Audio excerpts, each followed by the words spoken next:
Now, this may be Indian territory, and it may look like the Old West, but the time is today, and the place is Freedomland, a big entertainment park in the Bronx, in the state of New York, just half an hour by subway from Times Square in New York City. Here, they've built the places and the buildings representing 200 years of American history. And riding shotgun across the Great Plains is only one part of the story of our country. Yes, kids, there really once was an elaborate American history-themed amusement park located in the Bronx called Freedomland U.S.A. Its slogan was the world's largest entertainment center. And it quickly became the go-to destination for families in the tri-state area. But the park was so short-lived, it's become a virtual blip on the time continuum. Well, author and historian Michael R. Virgintino joins us today to talk about the background and eventual demise of Freedomland. Michael, you ready to go? Sure. So let's get into it. This park was really a phenomenon in its day, but as I mentioned, it was only around for a couple of years. Yes, Freedomland only lasted 5 seasons, 1960 to 1964. And a little bit of the history is that it was built by and created by C.V. Wood, Cornelius Vanderbilt Wood. Uh-huh. He is the same man who built Disneyland and brought Walt Disney's imagination to life in a theme park. Right. And he did everything possible for Disneyland. Well, Walt and Wood have a falling out, and it was a difficult process during the building of Disneyland. But about a year after Disneyland opened, either by mutual agreement or Walt pushing out Wood or Wood deciding to leave, they part ways. And Wood starts his own company out in California called Marco Engineering. And now he has the expertise of building a theme park and the interest across the country of investors of let's do the same thing Walt Disney did. Because still at that time, as you know, people from the East Coast were not easily traveling to the West Coast. Right. You know, families just couldn't jump on a plane like they do today. So Wood decided to create this company that would create theme parks, and he had a plan for maybe almost two dozen theme parks across the country. Well, of course, not all of that comes to be, but he creates several parks, and they each had some inherent problems with them. First, he created Magic Mountain in Golden, Colorado. Right. Then he moved on and created Pleasure Island in Wakefield, Massachusetts, just outside of Boston. Then he comes down to New York and creates Freedomland U.S.A. in the Bronx. And while Freedomland U.S.A. is building and opening, he's working with investors down in Arlington to create Six Flags Over Texas. And that's the park that still exists today. Right. The issue with the parks was that they were owned and operated, in a sense, by local investors and other persons of interest. So Wood would come in and build the parks, create the parks and build them, but then it was up to the local investments and the management to make sure the parks functioned. Freedomland, there was more to it than just building of a park. One of the major investors in Freedomland was a fellow by the name of William Zeckendorf. He was the real estate maven of the day. He was invested all across the country and also outside the country in everything from hotels to shopping malls to other commercial buildings. But he was always leveraged to the hilt. And he was borrowing money to pay off mortgages or in second mortgages so he could pay off first mortgages somewhere else. So there was a lot of money and confusion moving around in the Zeckendorf world, and he owned a company called Webb & Knapp.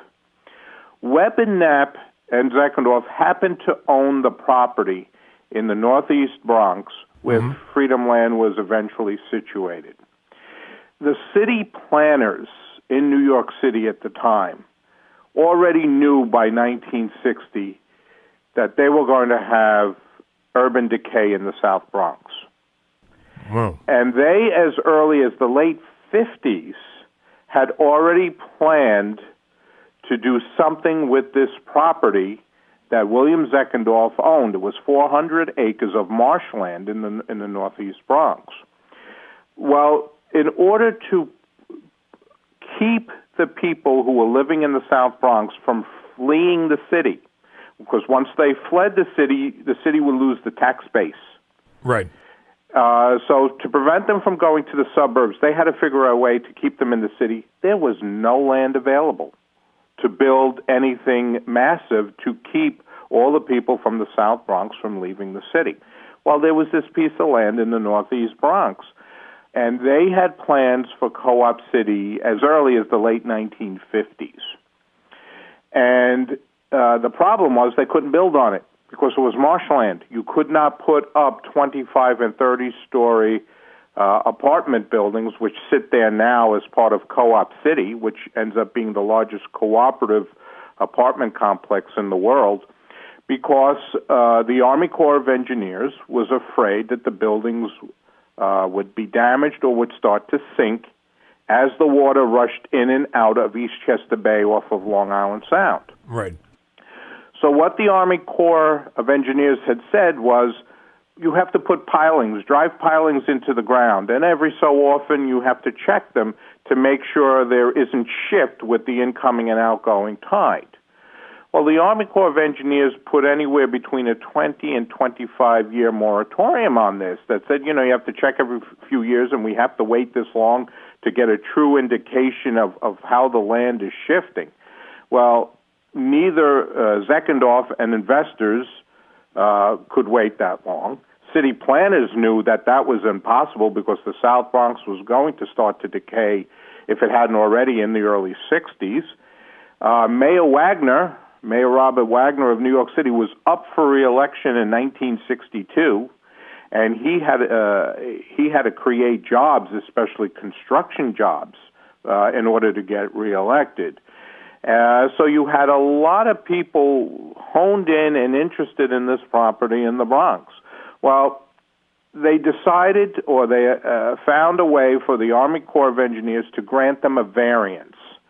And the variance sort of read like, if you could build a few buildings on the property that were 2, 3, 5 stories tall, and the buildings would not have foundation cracks, wall cracks, or the buildings would not collapse in a 5-year period, well, then we will grant you the variance, and you could build the high-rise apartment buildings you want on the land. Got it. Okay. All right? So Freedomland lasts exactly the 5 years. Buildings in a theme park or any park are anywhere from 2, 3 to 4, 5 stories tall, and none of the buildings that were put up on the property for the park had any foundation problems. They didn't have any cracks in the walls. None of them collapsed. So there was a plan to have Freedomland on the property, and as Zeckendorf said about 6 or 7 years after Freedomland closed, Freedomland was a placeholder, so I could do further development on the property. So that is why Freedomland only lasted 5 years, but that was not known to the general public at the time, with media being much different than it is today. Right. The excuse that they gave at when they held the bankruptcy hearing in court, they put the blame that we couldn't compete with the World's Fair. And that excuse has become now an urban legend that Freedomland actually failed because of the World's Fair, when the two of them actually had nothing to do with each other. So, in other words, unbeknownst to the public, Freedomland was built to be temporary. That's correct. The most exciting event in the history of entertainment. Freedomland, the world's largest entertainment center, opens Sunday, June 19th. Freedomland, where the story of America comes to life in 205 fun-filled acres. See and experience all the excitement of an Indian raid on a fur trapper's boat. Chicago in the 1870s, where you'll see the Chicago Fire. The thrilling saga of the Pony Express. 35 exciting rides at Freedomland for all ages, such as stagecoaches, antique automobiles, stern-wheelers, and spaceships. Restaurant and snack facilities for every taste and pocketbook. Freedomland in the Bronx, bordered by the Hutchinson River Parkway and the New England Thruway. Parking for 10,000 cars, 30 minutes from Times Square by the IRT subways. Admission 50 cents to $1. Visit Freedomland, the thrill as big as America itself, opening Sunday, June 19th. That was Frank Duvall and his orchestra with the overture to Freedomland USA from the Freedomland album of 1960. Our guest today is author and historian Michael Virgintino. Let's talk a little bit about how Freedomland was laid out. Very much like Disneyland, it was divided into different segments, and each segment told the story of the United States. That's correct. Freedomland, because of Wood's experience with building Disneyland, they arrange it in a layout of a map of the continental United States. And they built 7 themed areas. And the theme areas were Little Old New York from the late 1800s, Chicago from about 1871 to take advantage of the Great Chicago Fire. Right. You had the Great Plains from the 1800s. You then had San Francisco from 1906 to take advantage of the earthquake that occurred there. Right. You then had the Old Southwest section from the late 1800s, about 1890.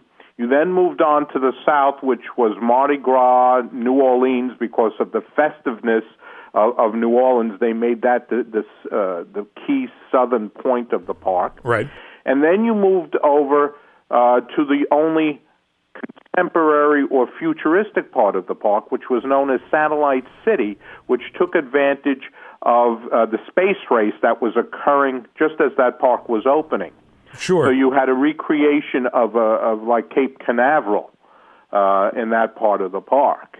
And what they did for each themed area was really focus on some of the history, some of the nostalgia of the times. So in little old New York, you would have a horse-drawn trolley. You would have the old-fashioned tugboats that you would have seen in New York Harbor. You would have had an old sweet shop, an old candy store as part of the retail operations in that area. Then you would move to Chicago with the prominent focus on the Chicago Fire. You actually had a structure there that was built powered by gas jets that every so often during the day would start catching on fire. And the local character actors who were portraying firemen, dressed as the Chicago firemen would be dressed in the 1800s, come running through with the water pumper, soliciting kids from all over to help pump the water on the fire, and eventually the fire would get tamed and burn out. Hey, what's happening over there in Chicago? Fire! Look at that! It's the Chicago Fire of 1871. Hurry up, man. We're going to need volunteers for this one. Everybody man the pump. We've got to get water on the fire or the whole city will go. Faster, men. We'll be back to talk more about Freedomland USA with our guest today, author and historian Michael Virgintino, right after this charming retromercial. A little old tip from the anchor man. Take a trip to Freedomland. Take a trip to Freedomland. Take a date to Freedomland. The moon bowl free and swinging wild. Performing night and day. Great shows night and day. There's me and Bobby Rydell for you. Yeah. Bobby Vinton rockin' too. Yeah. And then there's Leslie Gore. Leslie Gore! 4 seasons coming to town. Gloria Lynn, James Brown. All summer stars galore. Stars, stars, stars. It's just $1 at the gate. There's rides at Freedomland. Great rides at Freedomland. New rides at Freedomland. That was Johnny Horton with a song inspired by Freedomland, Johnny Freedom, right here on the Vintage Rock and Pop Shop. Our guest is historian Michael Virgintino as we discuss the various attractions at the now long-gone Freedomland U.S.A. amusement park. And we were just talking about the Great Fire in Chicago. Yes, you also had in that part of the park another big attraction in that area was a couple of sternwheelers that instead of flying the Mississippi River, they recreated the Great Lakes. You also had for a couple of seasons Chippewa Indian war canoes that you could get maybe 10 people into a canoe and go visit an Indian village. You then moved on to the Great Plains, and that's where you would get your Fort Calvary. Sure. You would get your gunslingers, you would get your marshal, you would get your gunfights, and drag a prisoner out for a hanging. Right. And the most popular character actor was the Undertaker, and his name was Digger O'Toole, and he was one of the most beloved because he always took pictures with the kids. He always would come up and shake their hands. He even had his own business card. Right. And, he would hand out his card and said, if you need an Undertaker, I have a kick-away plan, and he was always sponsored. Each season it was different. His business card was sponsored either by plaid stamps, green stamps, or something like that. So once you left Fort Calvary, you went to San Francisco. And San Francisco had a ride, and Freedomland had about 4 dark rides, and one of them was in San Francisco, which was the Earthquake, which you would get into these cars that pushed through these double doors, and you go into the dark, and you would see buildings collapsing as your car would rumble as if you were experiencing the earthquake while you're riding in your car. Right.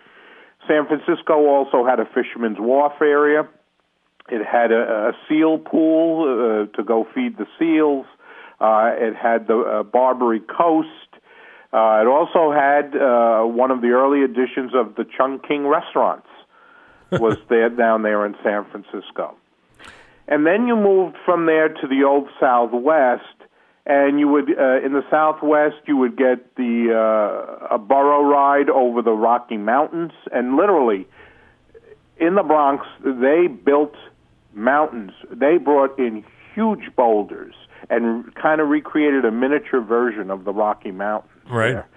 There. You would take the Sky Ride. The Sky Ride would go through the Old Southwest and Chicago, and the Sky Ride was called the Tucson Mining Company Ore Bucket Ride. It was supposed to simulate as if you're going down into the ground to harvest out the ore. Right. And it originated there, would go to Chicago, and you could either get off in Chicago or you could do the turnaround loop and come on back. That was the first Sky Ride that had 4 cables, 2 on each side. If you want to see more of Freedomland, the best thing to do is go up, way up, high. Riding in an ore bucket from the Tucson Mining Company, high above the buildings and the people. From here, you can see most of Freedomland and pick out the spots you want to visit next time. And then you moved on to New Orleans, where you had another dark ride called the Buccaneer Ride. What had happened, and what I'm still doing research on, is that someone who came to work for C.V. Wood had either planned the original Pirates of the Caribbean for Disney or knew of the plans, and they adapted the concept. Right. Because this year, Disney is celebrating its 50th year of the Pirates of the Caribbean. When Disney heard that Wood was opening up a pirate ride in the Bronx, he put his on hold. Ah, okay. He wanted, first I believe at Disney it was going to be a walk-through attraction. Then it was going to be a ride-through attraction like the cars like Freedomland had. Right. But once Freedomland closed and that ride was sold off to another park, Disney then went forward with his pirate ride, and they made it a boat attraction. You also had a Civil War attraction. and this was the centennial commemoration of the American Civil War. You would get into a correspondence wagon. You were now a journalist, and you would get into a horse-drawn wagon, and it may be able to get 20, 25 people into the wagon. And under a flag of truce, you would ride between the lines as the cannon are going off over you, as the soldiers, the blue and the gray, are firing at each other. And this was, like Disney, one of the first animatronic. Oh, okay. So you had animatronics here, too, which Wood would have known about because having worked at Disney. And when he started his own company, he hired a number of Disney Imagineers and other Disney employees who knew a lot of this information. So once you leave New Orleans, and then there was another popular ride for the kids in New Orleans called Danny the Dragon. And Danny was this lovable, big dragon monster, and the kids could, ride in the cars behind Danny, or technically Danny's long tail that you were riding in, and you went through storybook land. And it was a great ride for the kids, and a lot of people today who are 50, 58, 60, 62 remember fondly Danny the Dragon when they were kids. You moved on from New Orleans, and that's when you went into the contemporary area of Satellite City. You had an attraction that looked like a flying saucer or a spaceship, which was known as the Space Rover. Right. And it would simulate a blast off into space. And sometimes in the evening, to get more of the teenage crowd there, you might have an entertainer, a well-known singer from the time who might perform in this small venue.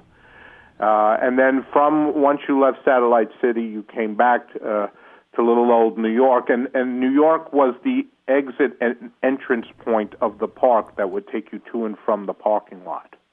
Now, when I mention Freedomland USA to people, if they were teenagers at the time, they immediately remember the performers at the Moon Bowl. Yes, two things with Freedomland opening in 1960, and that was a history theme that attracted a lot of families and a lot of younger kids. Think if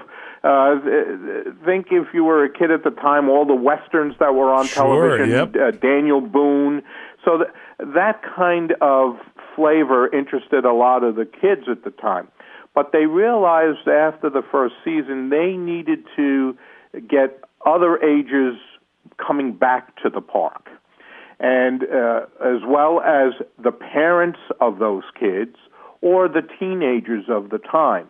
So what they did is they built two areas. First, in Satellite City, they put in the Moon Bowl, which was a stage with a cover over it, but it was actually an outdoor arena.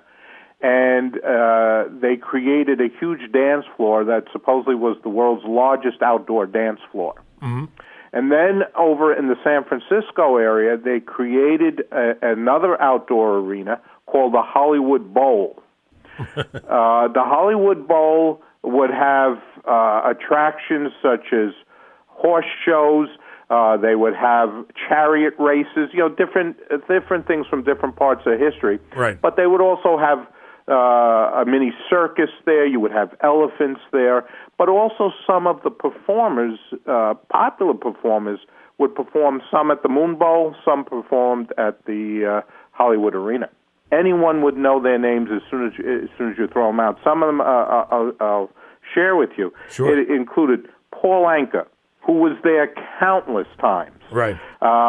Freddie Cannon, Nat King Cole, Chubby Checker, Connie Francis, Johnny Horton, Steve Lawrence and Edie Gourmet, Les Paul and Mary Ford, I know for a fact, played in the Hollywood Arena. Right. You had Neil Sedaka there, Jerry Vale, Jackie Wilson. And then if you wanted to go into the named groups of the time, Dion and the Belmonts, Gary Lewis and the Playboys, the Duprees, the Four Seasons, the Serendipity Singers, the Temptations, and the Tokens were just some of the many groups that played at the park. And then you had, for the older generation. Right. You had Count Basie's orchestra, Xavier Cugat's orchestra, Duke Ellington, Lionel Hampton, Woody Herman. Harry James and his orchestra played there with Buddy Rich on drums. Wow. And then you had an orchestra or a band that may not be as well known, but was known in the Northeast section, the Richard Maltby Band. Okay. And on horns in a 1962 performance by that band was Doc Severinsen. Oh, okay. So you had a lot of people performing there who are either names or soon-to-be names in the entertainment industry. You also had Dick Clark brought a show there with some singers. Clay Cole, who was like the New York version of Dick Clark with his music shows. He actually did shows for television from the park. And some of the actors and comedians you had there either to perform or to just walk through the park included Eddie Albert, Robert Cummings, Henry Fonda. Fred Gwynn and Joey Ross had time off from their shooting of Car 54, Where Are You?, which was shooting in the South Bronx. They came up in uniform and performed. You had the Three Stooges there on several occasions. Right. Even one of my favorite cowboys of all time, Hugh O'Brien, came dressed as Wyatt Earp. Wow. Yeah, so it was an unbelievable collage of stars and performers. We even had athletes come. As Freedomland went on in the next few years, they held sports clinics. So you had some of the top New York Yankees of the time who appeared there. And even though they were retired, they made appearances, Brooklyn Dodgers, Roy Campanella, and Jackie Robinson.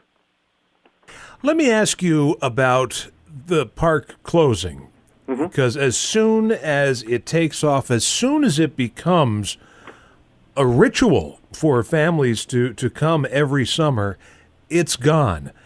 And I know you're putting together a book about Freedomland USA, which we'll talk about in a moment, but what was the reaction when the park closed? Was there outrage, disappointment? I think there was a lot of disappointment, especially, if you were a younger kid at the time, oh, shucks, it's gone, that kind of thing. Right. But I think if you were a teenager, and I have a number of lady cousins who are a few years older than I am, and they went to all these shows with all these singers, and this was in their backyard. And all of a sudden, it's gone. And now, where do I go see these singers? Do I have to go down to Manhattan? Do I have to go out to Brooklyn? For the rock music shows. But in a sense, looking back, it should not have come as a surprise, because by the end of the 1963 season, things were starting to change, and had changed even before that. They had brought in a lot of more. I wouldn't say thrill rides, because it's not the thrill rides we would know today, but something like a Wild Mouse was brought into the park. Right. Flying jets. More rides like that seemed to populate, and they never changed or updated the historical attractions. So the Chicago Fire was still the Chicago Fire. Instead of the fire in the early years going off every 15 minutes, it was now going off every once an hour or once every 3 hours. Oh, okay. So something was telling you that they're cutting back. We also noticed in 63 that a lot of the character actors that we had known throughout the park were gone. And we noticed that the San Francisco area of the park had been walled off, much like as if they were going to, when you wall off a building and you're going to take the building down or have a new construction site. It was almost completely walled off, but signs said only temporary, we're building a better Freedomland. And that's how they fed the public on the concept to keep coming because we're going to do a new and improved version of the park. Right. Even in 1964, TV kid host Chuck McCann did a Halloween show at the park using one of the dark rides to do the show. But his show was taped earlier in the year and put on around Halloween time. And he even ran off a list of some of the new and exciting things that will be coming to the park next year, kids. And next year was 1965, and Freedomland filed for bankruptcy in September, October 1964. Tell us a little bit about your upcoming book and also your Facebook page.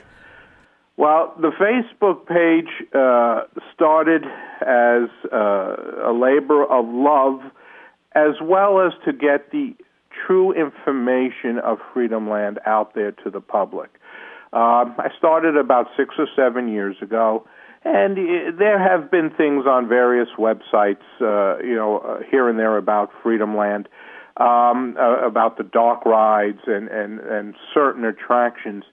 But I felt that there was so much of the story to tell that no one was really telling it. And just as we've discussed a number of topics now, we could drill down in each one of them and just find more and more stories. So I felt the Facebook page would help do that and unite people who remember Freedomland fondly and still miss it. And some of the comments we do get on the Facebook page is, oh, how I loved it. I wish it was back. Could they build it again? Right.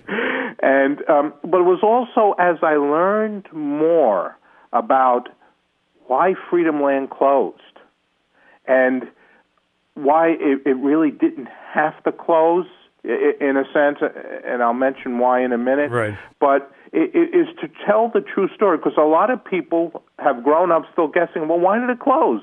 And, oh, yeah, I heard because of the World's Fair. And I just wanted to put that urban myth to bed and said, no, it had nothing to do with the World's Fair. The book will be a good summary of the park from conception to demise. I've already told the publisher there's going to have to be a volume 2 because I have a lot, and I'm learning more or finding more every day, and I don't have room to put everything in one volume. Well, before I let you go, you mentioned something about there was a way for the park to stay open. Oh, yes. When the park closed, of course, they either sold off a lot of buildings, attractions, etc., or they auctioned them off. A fellow by the name of Charlie Wood, who was no relation to C.V. Wood, owned Storytown, USA, and Gaslight Village up in the Lake George area. Gaslight Village closed a number of years ago. Storytown, USA has morphed into the Great Escape. But Charlie Wood bought a number of attractions, including Danny the Dragon, and he eventually got the Tornado Ride, which was C.V. Wood's favorite attraction. Right. And he brought it up there. He also bought a lot of the office materials from Freedomland, such as chairs and desks, so he could supply his own space up in the Lake George area. And the story I have heard is that when he got one of those desks, he opened up the drawers and he saw that the public record of saying Freedomland's attendance is declining, the World's Fair will force it to decline more, was one set of books, and then there was the other set of books, which showed maybe quite a different, not necessarily a gangbuster profits, but showed that Freedomland was viable. And Charlie Wood has always said Freedomland could have been successful. So it could have lasted, but the issue was the plan was not for it to last. It was only to last 5 years so they could do something else with that marshland.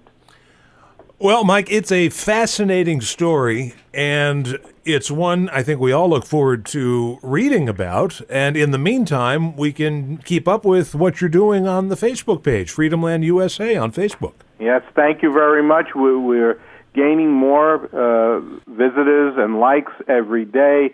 And what's interesting is gather people like this, you get more stories that you never heard of before, and then you start weaving the stories together, and you learn more about the park. Thank you so much, Mike. Have a great rest of your day. Great, Ghosty. Thank you so much. So date your little old doll right now and tell her what you plan.